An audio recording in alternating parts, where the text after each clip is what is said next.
내일 아침 비트겟 앱을 켰는데 로딩만 돌고 멈춰버리는 장면이 상상되실 겁니다. 그 순간부터는 선택지가 확 줄어듭니다. 그래서 오늘은 무섭지만 현실적인 이야기부터 시작하겠습니다. 한국에서 곧 차단이 더 확대되면 거래는커녕 접속 자체가 끊길 수 있습니다.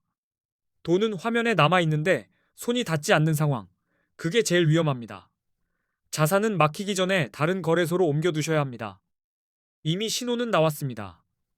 최근 한국에서 비트겟 같은 미신고 해외 가상자산 거래소 앱이 구글 플레이 스토어에서 다운로드와 업데이트가 차단되었습니다. 새로 설치도 안 되고 업데이트 버튼도 막혔습니다. 설치가 막히면 신규 유입은 끊기고 업데이트가 막히면 기존 유저도 시간이 지날수록 불편이 쌓입니다.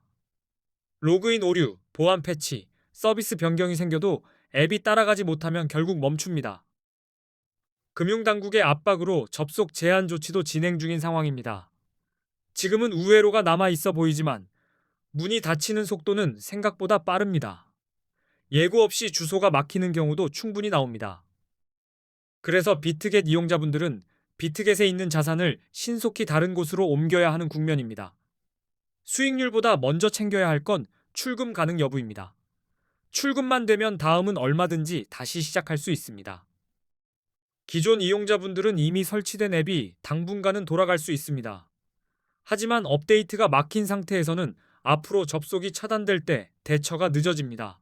지금은 움직일 수 있는 타이밍이란 점이 핵심입니다. 그리고 절대 흔한 실수 하나가 있습니다. 앱을 지워버렸다가 다시 설치하려는 순간 플레이스토어에서 검색조차 안 될 수 있습니다. 그러면 VPN 같은 우회 접속에 매달리게 되는데 그 길은 비용과 불안이 큽니다. 이번 조치는 금융정보분석원 FIU에 정식 신고하지 않은 해외 거래소에 대한 제재 흐름입니다. 비트겟은 국내 금융당국에 가상자산 사업자 VASP로 신고하지 않았다는 점이 가장 큰 뿌리입니다. 신고가 없다는 건 국내 규정 틀 안에서 감독과 관리가 어렵다는 뜻으로 해석됩니다. 그래서 당국은 강하게 눌러버리고 플랫폼들은 협조 요청이 오면 빠르게 차단을 실행하는 구조가 됩니다. 여기에 구글 정책이 맞물렸습니다. 구글이 한국금융당국 요청에 따라 미신고 해외 거래소 앱을 플레이스토어에서 퇴출시키기로 결정했고 그 결과 다운로드와 업데이트가 먼저 막혔습니다. 또 하나, 사람들이 잘 놓치는 이유가 있습니다. 국내 거래소에는 앞으로 세금을 부과할 예정인데 해외 거래소는 세금 부과가 상대적으로 어렵습니다. 이 차이가 당국의 강한 조치를 더 밀어붙인 것으로 보입니다. 이제 대처를 현실적으로 잡겠습니다. 이미 설치된 앱은 당분간 사용 가능하더라도 업데이트가 막혀 있다는 건 한쪽 다리가 묶인 상태와 같습니다. 작은 오류 하나가 생겨도 해결이 늦어지고 그게 곧 리스크로 바뀝니다. 그래서 가장 안전한 방향은 자산을 개인 지갑으로 출금해 두는 것입니다. 거래소 안에 있는 코인은 내 것처럼 보이지만 출금이 막히는 순간부터는 내가 통제할 수 없는 숫자가 됩니다. 출금할 때는 복잡한 기술이 필요하진 않습니다. 다만 코인을 그대로 보낼지 USDT 같은 스테이블 코인으로 정리해서 보낼지 먼저 결정하시면 흐름이 빨라집니다. 그리고 전송 네트워크를 고를 때가 제일 많이 헷갈립니다. 트론, 이더리움 같은 네트워크가 다르면 주소 형식과 수수료가 달라집니다. 잘못 고르면 입금이 늦어지거나 꼬일 수 있어요. 그래서 저는 늘 같은 방식으로 하라고 말씀드립니다. 처음엔 소액으로 테스트 출금을 해서 정상 입금되는지 확인하고 그 다음에 본 금액을 옮기면 마음이 편합니다. 이 한 번이 시간을 통째로 지켜줍니다.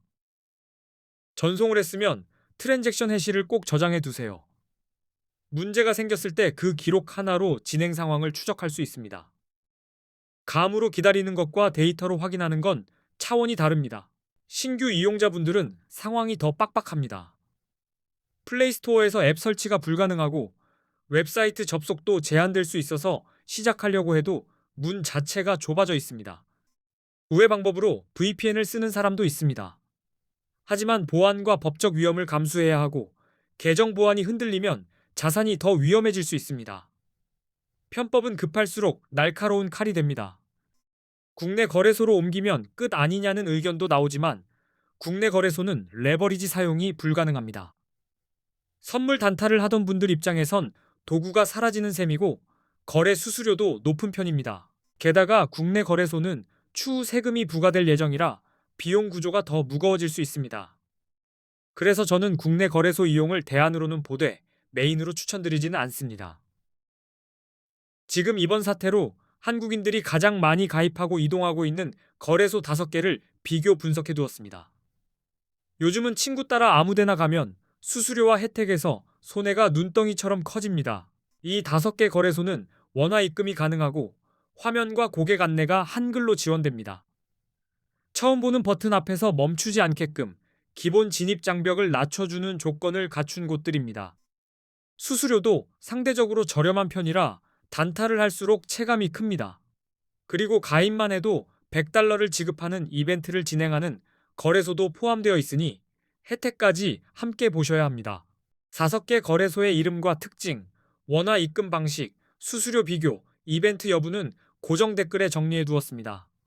영상 보다가 메모할 필요 없이 그대로 확인하시면 됩니다. 이제부터는 코인 선물 거래의 기본적인 단타법을 설명드리겠습니다.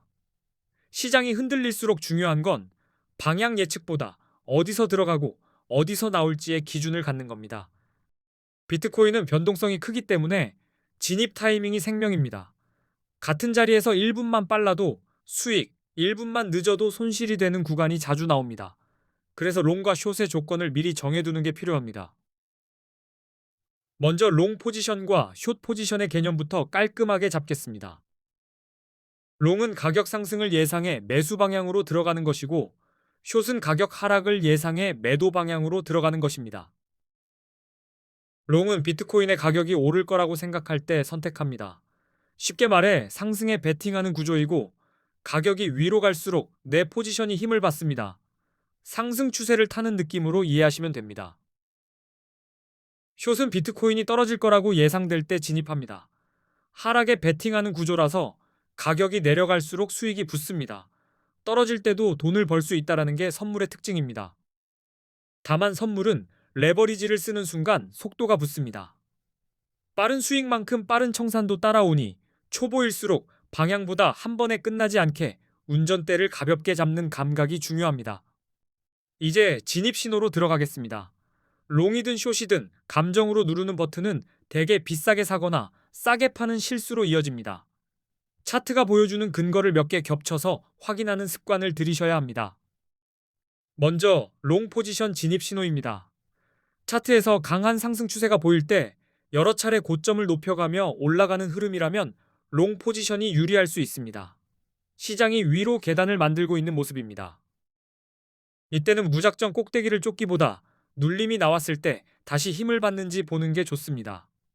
상승 추세 안에서 저점이 깨지지 않고 버티는 구간은 롱이 숨쉬는 자리로 자주 작동합니다. 기술적 분석에서는 50일 이동평균선이 150일 이동평균선을 돌파할 때 골든 크로스라고 부릅니다. 많은 사람이 강한 상승 신호로 해석하며 추세가 위로 바뀌는 장면으로 보는 경우가 많습니다. 그리고 거래량이 증가할 때가 중요합니다. 가격이 상승할 때 거래량이 함께 늘어나면 시장의 신뢰도가 높아지는 신호로 볼 수 있고, 상승이 더 강력해질 가능성을 뜻하므로 롱 진입 근거가 됩니다. 반대로 가격이 오르는데 거래량이 비실비실하면 힘이 없는 상승일 수 있습니다. 이런 차이를 구분하면 롱을 잡아도 왜 잡았는지가 남아서 다음 매매가 편해집니다. 뉴스도 반드시 확인해야 합니다. 비트코인 규제 완화, 대형 기관 투자자들의 진입, ETF 승인 같은 긍정적인 외부 요인은 가격을 끌어올리는 촉매가 될 수 있어 이런 흐름이 나올 때 롱이 유리할 수 있습니다. 이제 숏 포지션 진입 신호로 넘어가겠습니다. 차트에서 하락 추세가 이어지고 저점이 계속 낮아지는 패턴이 나타날 때는 숏 포지션이 유리합니다. 바닥이 계속 내려가면 그 자체가 추세입니다. 기술적 분석에서는 50일 이동평균선이 150일 이동평균선 아래로 내려갈 때 데드크로스라고 합니다. 보통 하락 신호로 해석할 수 있고 상승 흐름이 꺾였다는 사인으로 쓰입니다. 거래량 감소도 숏의 단서가 됩니다.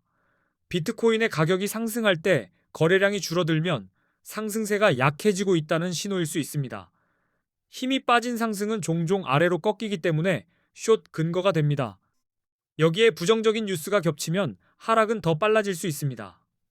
규제 강화, 해킹 사고, 주요 국가들의 암호화폐 규제 정책 강화 같은 소식은 공포를 키워 가격 하락의 원인이 되곤 합니다. 중요한 건 뉴스의 크기가 아니라 시장 반응입니다. 같은 규제 뉴스라도 이미 반영됐으면 안 움직이고 예상 바뀌면 크게 흔들립니다. 그래서 차트와 뉴스는 항상 같이 봐야 흐름이 정확해집니다. 이제 보조지표 활용 방법을 얹어보겠습니다. 비트코인 시장에서는 기술적 분석이 정말 중요하고 대표적인 지표로 RSI, 맥디, 볼린저 밴드를 많이 씁니다. 보조지표는 추세의 속도와 압력을 보여줍니다. RSI는 과매수, 과매도 상태를 판단하는 데 도움됩니다. RSI가 70 이상이면 과매수로 해석되어 숏을 고려할 수 있고 30 이하이면 과매도로 해석되어 롱이 유리할 수 있습니다. 다만 RSI 숫자 하나만 보고 바로 들어가면 함정이 나올 때도 있습니다. 강한 추세에서는 70 위에서 오래 머물기도 하고 30 아래에서 더 눌리기도 합니다. 그래서 추세와 함께 결합해서 쓰는 게 핵심입니다. 맥디는 추세가 바뀌는 힘을 읽는 데 좋습니다. 선들이 가까워졌다가 벌어지는 모습, 교차하는 타이밍을 보면 매수세와 매도세의 주도권이 어디로 이동하는지 감이 옵니다. 볼린저 밴드는 변동성의 폭을 보여줍니다. 밴드가 좁아지면 에너지가 모이고 갑자기 벌어지면 변동성이 터질 가능성이 커집니다. 그래서 단타에서는 터지기 전과 터진 뒤를 구분하는 데 도움이 됩니다. 결국 롱과 숏은 한 장면으로 결정하는 게 아니라 추세와 이동평균선, 거래량, 뉴스, 보조지표가 같은 방향을 가리킬 때 확률이 올라갑니다. 근거가 겹칠수록 손이 흔들리지 않습니다. 진입을 했다면 끝이 아니라 시작입니다. 내가 생각한 방향이 틀렸을 때 어디서 정리할지, 맞았을 때 어디서 이익을 확정할지 기준을 정해두면 단타가 게임이 아니라 전략이 됩니다. 초보자일수록 욕심을 한 번에 먹으려 하기보다 작은 파동을 여러 번 정확히 잡는 쪽이 오래 갑니다. 선물은 빨리 벌기보다 빨리 살아남는 사람이 결국 크게 벌게 됩니다. 오늘 핵심을 다시 묻겠습니다. 롱 포지션은 상승 추세와 골든 크로스, 거래량 증가, 긍정 뉴스가 겹칠 때 유리해지고 숏 포지션은 하락 추세와 데드 크로스, 거래량 약화, 부정 뉴스가 겹칠 때 힘을 받습니다. 그리고 이 모든 판단을 RSI, 맥디, 볼린저 밴드로 보조하면 시장의 리듬이 더 또렷해집니다. 감으로 찍는 단타에서 근거로 쌓는 단타로 옮겨가실 수 있습니다. 마지막으로 고정 댓글에는 거래소 5개 비교 정보와 함께 정말 유용한 꿀팁을 정리해 두었습니다. 오늘 내용이 코인 단타에 도움이 되었으면 합니다. 앞으로도 좋은 영상 많이 올리겠습니다. 끝까지 시청해 주셔서 감사합니다.